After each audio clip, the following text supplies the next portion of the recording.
We have to pause again because 48% is higher than the approval ratings he was getting when he was president, Steve. Really striking to see that. More and more Americans are realizing that maybe Trump is not the evil harbinger of death that he's been portrayed as. Check this out from NBC. Take a look here. This other issue, we've talked about it in our last poll, too, the dueling approval ratings. This is sort of an albatross for Harris here.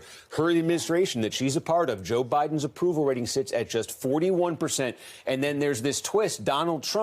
Retrospectively, do you now approve of how he did as president? In our poll, 48%, almost half, give him that approval rating. And we have to pause again because 48% is higher than the approval ratings he was getting when he was president, Steve. Really striking to see that. Exactly. So is that a hidden advantage there for Trump in some way? Then there's this question, too. We just hear all the stories, all the images from early voting. And look at this. 2/3 of voters in our poll say they've either voted already or they're going to vote early. On Election Day, 1/3 of the electorate actually saying they will turn out and vote then. And you can see, we saw a bit of this in 2020, remember, the early vote here, more Harris-friendly in our poll. That Election Day vote, that's the big wild card. You don't know what that turnout will look like on Election Day. But if Trump has an advantage there, see if it's enough to overcome what he could potentially lose in the early side. And then the gender gap. Again, we've talked about this throughout the campaign. We've talked about this for decades.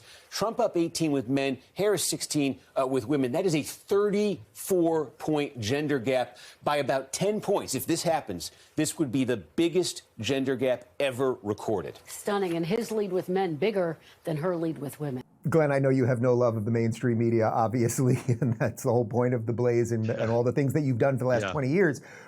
But there's some level with these people that is so wonderful that they have done everything they can to demonize this guy into high hell, and yet occasionally they can't deny the truth. I know. Occasionally they can't, but they'll never come to the correct conclusion. They'll say, this is happening. But you know what it is? It's that damn MAGA squirrel. We should have killed that squirrel earlier. I mean, they never are introspective at all and go, what role did we play in this? How have we built this up? What, never. Dave, I know you've done that. I've done that.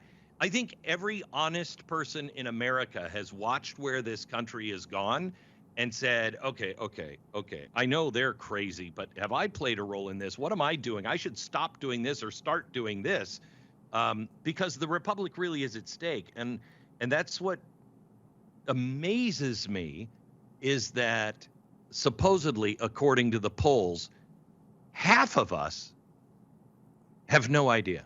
Half of us have absolutely no idea what's real, what's true, what our country means, what it's about, and what the other side is actually doing.